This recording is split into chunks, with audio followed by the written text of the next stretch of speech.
Okay, that's enough of that. What's going on, guys? Robert here, and today bringing you something that's been long awaited on my channel for so long, and I apologise dearly, but I'm trying to knot up some loose ends, make some videos that were promised a long time ago, and this was one of them, my Shi No Numa Solo Strategy Guide, which I'm hoping will help a few of you guys out there, because people have been asking. Well, they did ask, and for some reason I didn't reply to them.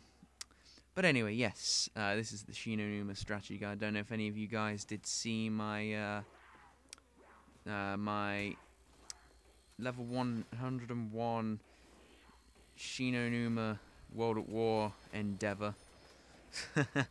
But it was a pretty special video, that one was, because I got to round 101 World at War Shi No Numa, and I was pretty damn proud of myself.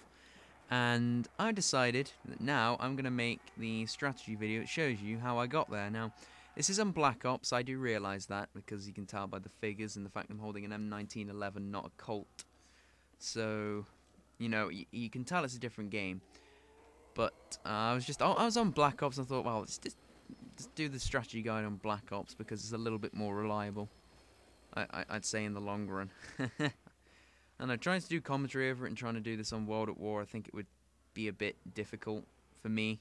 But yes, anyway, you can see here I'm gathering up all the zombies, and this is literally just to try and get some collateral damage bullet points. So, bullet points. So, I want to gather up the zombies in one nice big train. I'm going to kill off 2 of them because you can only shoot. I think when you're going for collateral damage points, you will only be able to shoot through up to 3 zombies. That's max. So get them all into this nice little corridor here. 1, 2, 3, 4, 5, 6. And proceed to knife all 3 of them for nice cool 390 points.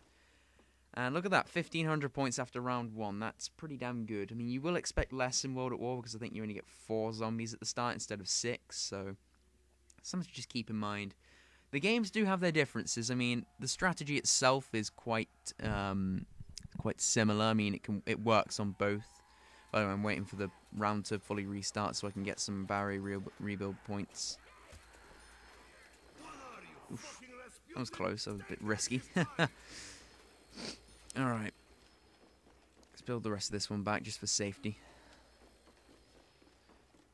Are we breaking through here? Oh no, I didn't build all of it back. Yeah, anyways, it's, what else can I say? Yeah, these first few rounds are literally just for maximizing your points. You can see I'm trying to go for the knife kill on all these zombies, and that's what you want to be doing, because knife kills give you cool 130 points as opposed to the standard 50.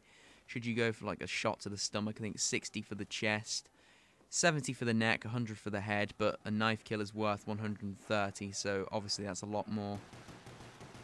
Go for the collateral damage points here. Run past this one.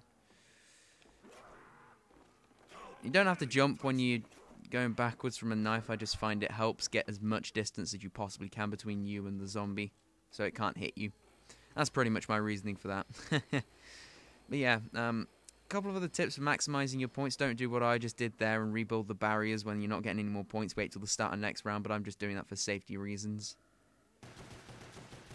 Try and go for collateral damage points because... oh, insta-kill, that's not good. Knife during insta-kill, and...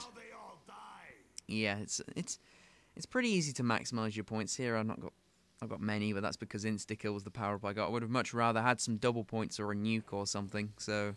oh well, never mind. So, let's get all the points we can get from this barrier. I built that one back. That one's built back. I don't think this one is, though. Ooh. Don't think there's any zombies coming down here yet, though, so that should be fine. I can do this freely.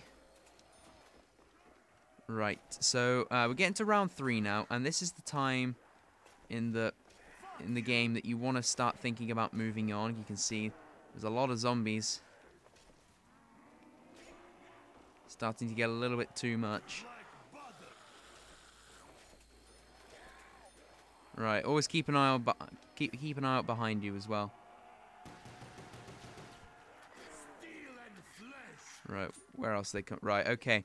When they start getting a little bit too much, you want to open up this top door here And there's a good reason for that, and I'll explain that just as soon as I've dealt with these two. Oh. Right, yeah. No, I'll just explain it now. I will show you where the other debris you could have opened up was. I'll show you it right there. If you opened up this one, the zombies would be able to come down these stairs as well as the stairs over there. Whereas, instead, if you opened up the top door, they still only come down from here. There are some barriers that would be behind that door you opened anyway, so they'd still be coming down here anyway if you didn't open the door. But it just basically, it gives you a little bit of extra freedom to move around because the ones coming down from here are not going to be a bother at all. Trust me. Let's go for more collateral damage. Probably could have waited for a third zombie to try and get more points, but oh well. And a nuke. How many did I lose? I probably lost about 2 or 3. Yeah, it's not too bad. 400 points is worth more than 3 zombies, I think. Oh no, it's not. Never mind. Who cares? When you're down here, you may find you're running out of pistol ammo unless you're on a max ammo, but still, buy this thing, the Thompson. This is going to be a really useful gun for when you're playing zombies down here because there are a lot of barriers they can break through. You don't want to open up any doors yet, by the way. You just want to buy the Thompson. Hold out in here for round 4 until you get at least 6,000 points. That's, I mean, you could run off about 5,000, but you want to get a lot. You want to get at least 5,000 points, and that's not difficult. All you have to do with the Thompson is there are 2 things you can do with it. If you want to really maximize your points as high as you possibly can, then there's a good tactic I'll show you. Just got to make sure not... Oh, there's one coming from there. Right, here's one tactic. 1, 2, 3, knife. 1, 2, 3, knife. 1, 2, 3, knife. That's one tactic. You shoot them 3 times and you go for the knife kill. The way I work out how many times to shoot them is you do the round number minus 1 is how many times you shoot them, and then you knife them for the kill. 1, 2, 3, knife. 1, 2, 3, knife. Or you can do this and just go for headshots because they are worth 100 points in their own right. So they're always a nice option to go for if you don't really want to be wasting time going for the knife tactic. So he's still not spawned in yet. Jeez. So 1, 2, 3, knife. If there's only one here, like right here, go for the knife tactic to try and get as many points as you can. But if there are a few more, just go for the headshots because they're still worth quite a bit of points, and you know it'll keep you from dying. It's really not worth it, and it's really not worth the points you might be earning to die. I mean, you would I think I would much rather just settle for the 100 you get for a headshot than risk trying to get a knife kill and end up dying, because that's bad. 1, 2, 3, and knife. There we go. So now we have a nice sum of points, 6,100, which is a decent sum. So you want to open up the fishing hut this time, and the fishing hut. The reason we open this bit up is because it's just really nice and open. There's a lot of places to move around into, and it's probably the best area to open up. Not too much water. You can stay away from the water. So just keep that in mind. I'm gonna open this door up, see which perk I get out of it. Quick revive. It's not the one I was hoping for, but never mind. I'll go over the perk spawns later, but for now I'm just going to try and survive this round because it's only round 5, but they can get a bit, they can swarm you. But by this time in maps like Kino de Toten and what's the other one? Dadiz or Dadiza. I'm usually set up with Juggernaut by now, and I can be a little bit more careless, but here I've really got to try. Oh god, oh dear! Whew, thank you, Thompson, for being amazing. I had a funny feeling there'd be one to my side. Gonna run on by. I've got a lot of points, so I'm going to try and make a Stumpy or a Crawler, if you want to get all technical. Oh, good god. I'm going to kill him off. He's just going to be a nuisance. He's too fast. Ideally, you want a slow crawler. I saw you there, zombie, and I'm going to blow your brains out. Right. Let's try and make one out of this guy. There we go. That's what I was hoping for. You want a slow crawler like that. You don't want them moving too fast because they can still interrupt you if they're moving fast. The idea of the crawler is it doesn't interrupt you. Ooh, max ammo. Finish him off. Probably could have gone for the knife kill there, but whatever. Never mind, I got a nice amount of points. So yes, by the end of round 5, if you followed my guide and you might have got lucky with the double points somewhere, you should be rolling with quite a few points now. Ignore the box for now. You don't want to be hitting the box too early. I mean, if you want to, then go ahead, but I would advise against it simply because I think it's much more important to get your perks earlier on rather than getting weapons, because the Thompson's still pretty strong anyway. So let's open up the storage door. We want Juggernaut out of this one. Can we get Juggernaut? Speed Cola. Okay, this isn't good. I would much rather Juggernaut not be in the comms room. Yeah, I'll go over... The ideal perk spawns you don't want Quick Revive. You want Quick Revive to be in the comms room because that's the kiting route I used in my Shi No Numa round 101 endeavour. I'm just going to call down the zip wire. Be careful when calling that thing down because it can take you out if you get hit by it, so just be careful. There we go, we've got Juggernaut. Right, want to buy that. If you don't have enough points to buy it, then that's fine. I mean, it's not necessary for the first few rounds, but the earlier you get it, the better, because Juggernaut stops you from dying, believe me. 2 hits is very difficult to dodge in the later rounds, so Juggernaut will stop you from dying, so... Got a decent... Well, not got a decent amount of points, it's a horrible amount of points. So, just going to build this back, because I can. Get some more points together. Finish this thing off with my knife. There we go. So, until you get the first dog round, you don't want to open up the comm room. And the reason you don't want to open that up is because this little niche here, this little haven I'm in right now, it's got one entrance, providing you didn't open that up. It has one entrance, really easy to defend from dogs. And in World at War, they're particularly dangerous, even when you have Juggernaut, so you want to have all the help you can get. This is the best tactic for finishing off the first dog round. By the second, you should be set up with some perks that will help you out in killing them, like double tap, speed cola, that kind of stuff. So, but just for these just the first dog round, it's a good idea to hide in this little area here. Or failing that, I'll just grab the max ammo now anyway. But failing that, you can sit in this area, although if it gets a bit congested, there's no escape route to fall back on. Whereas if it got a bit congested in the other place, you could always open up the comm room door and have a bit of space to move around in there. So just giving you a couple of little quick tips there. So anyway, let's get on to round 7.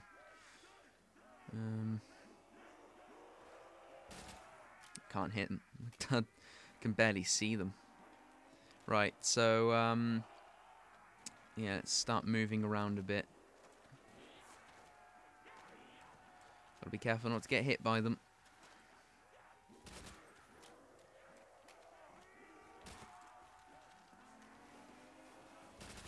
Yeah, you want to be aiming for the heads in these rounds. See, you can just clear them out like that, and yeah, you'll be good to go if you can clear them out that quickly. You don't want the zombies overwhelming you. That would be a bad thing. Especially at round 7. I mean, you don't have anything like a Reagan or a Wunderwaffe to fall back on. So, I mean, the Thompson is strong, but you have to aim for the head. Oh, damn! I just switched.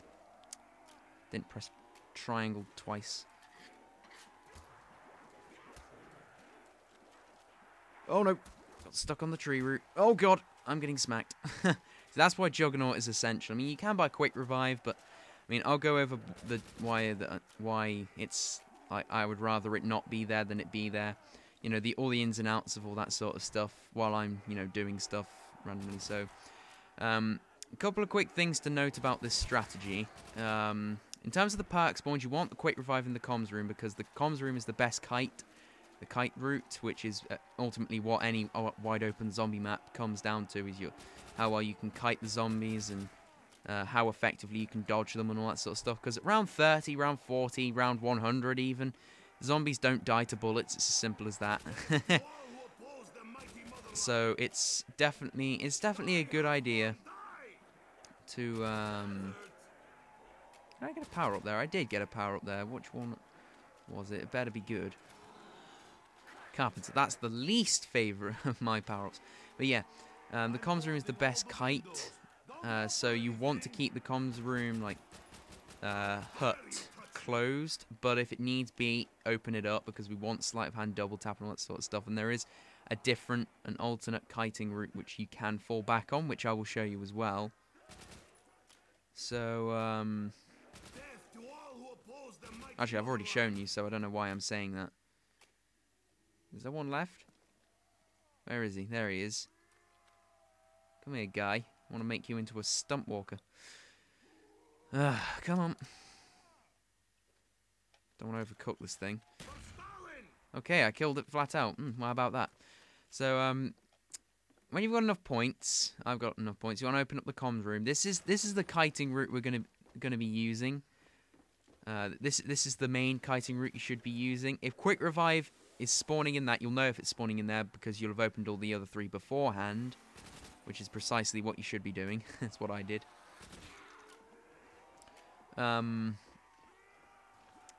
Yeah, if it's in there, you don't want to open that up, because in World at War, revive is useless.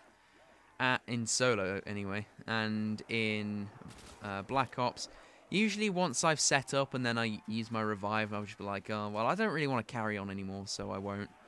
And then I'll just end up killing myself anyway, so I just cut the crap and just don't bother buying it. Oh, I have 69 reserve ammo. That's funny. Ah. But yeah, so you don't want to be opening up that hut over there if quick revive isn't. If quick revive is in there, you don't want to be opening up. There isn't really no point. So instead, you have no arms, but you still come. Let's keep killing these as they come. Oh, got stuck. That's not good.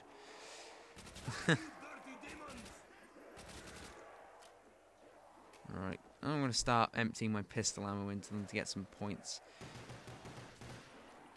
I think he should be a knife kill, actually. Oh no. There we go.